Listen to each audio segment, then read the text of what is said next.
বাংলাদেশের কি কি মাছ পাওয়া যায় এবং কোথায় পাওয়া যায় ভিডিওটা লাস্ট পর্যন্ত থাকলে বুঝতে পারবেন। আসসালামু আলাইকুম, সবাই কেমন আছেন? আশা করি সবাই ভালো আছেন এবং আপনাদের দোয়ায় আমিও ভালো আছি।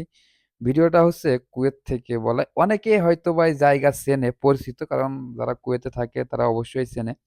আসলে বাস টার্মিনালে বাসগুলো দেখলে মনটা জুড়িয়ে যায়। এখানে কোনো হেল্পার লাগে না, ঠিক আছে? আর বাসের পরিবেশটা এতটাই সুন্দর, কোনো নোংরা কোনো পরিবেশ নেই। আসলে উন্নত দেশের উন্নত ব্যাপার এবং সবাই পরিষ্কার পরিচ্ছন্ন লাগে। এইজন্যই সবকিছু সুন্দর লাগে। তবে একটা কথা, যে প্রবাসী ভাইয়েরা যারা দেখছেন এবং যারা বাংলাদেশ থেকে দেখছেন, অবশ্যই সবার জন্য দোয়া করবেন এবং যাতে সবাই ভালো থাকে।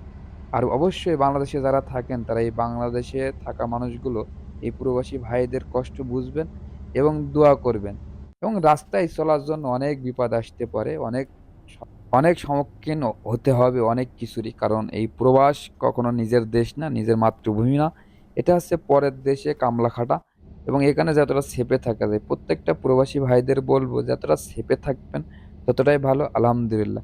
আসলে আমি গিয়েছিলাম মাছ কিনতে। আসলে এখানে অনেক জায়গার দোকানগুলো এখন চেকের কারণে বন্ধ করে দিছে। এজন্য সিটিতে যাওয়া লাগছে। এটা হচ্ছে কুয়েত সিটি এরিয়া। তবে তো আমি সব দেখাতে পারবো না। যেহেতু আমি পায়ে হেঁটে চলাচল করছিলাম, সেহেতু তো সম্ভব না সব হেঁটে দেখানো। তাই যতটুকু পারছিলাম আপনাদের দেখাচ্ছিলাম এবং সুন্দর কিছু মুহূর্ত সামনে আসছিল সেইগুলো আপনাদের দেখাচ্ছিলাম। আসলে আশেপাশের দোকানগুলো এখন চেকের কারণে বন্ধ করে দিয়েছে।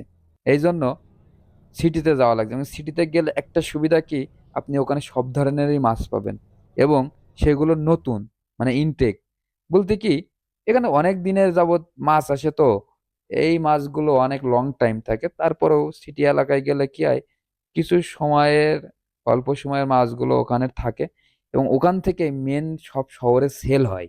এজন্য সিটিতে যে মাছগুলো কিনলে এটা একদিক থেকে সুবিধা, কিছু দাম কম থাকে, এটাও সুবিধা। দাম বেশি বা কম এটা বড় কথা না, কারণ আমরা প্রবাসে থাকি, আমরা খুব হিসেব করে চলি। বাংলাদেশের মানুষ যদি হিসেব করে না চলে, আমরা খুবই হিসাব করে চলি, কারণ এখানে হিসাব করে চলতে হয়। এই মার্কেটটা আসলে অতানিয়া মার্কেটের দোতলায় এবং আমি কোনো প্রচারিত এবং নাম বা কোনো কিছুই বলবো না, শুধু এতটুকুই বলবো যে এখানে আসলে সব ধরনের মাছ আছে, খুব সুন্দর সুন্দর, যতটুকু সম্ভব আমি দেখাচ্ছিলাম আপনাদের। এবং ইনারা আলাপ ব্যবহার খুব ভালো এবং এনারা দেখি মাছ পরে শুনছি আপনি কেটে নিবেন।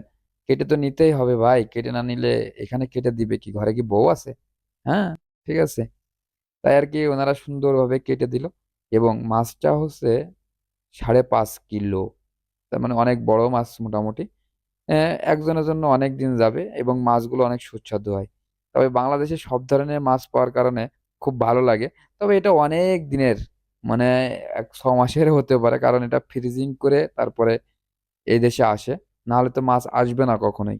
তবে একটা কথা বলবো, প্রত্যেকটা প্রবাসী ভাই ও বোন যেখানে থাকবেন সবার পাশে দাঁড়াবেন এবং সবার সাপোর্ট করবেন এবং ভালোবাসা দিবেন, দেখবেন যে একদিন সবকিছুই জয় হয়ে গিয়েছে। কারণ আমরা যদি প্রবাসী এক থাকি তাহলে আমাদের দ্বারা অসম্ভব কোনো কিছুই না। আর প্রত্যেকটা প্রবাসী ভাইয়ের জন্য দোয়া করবেন এবং বাংলাদেশের মানুষকে বলবো প্রবাসী ভাইদের জন্য দোয়া করতে।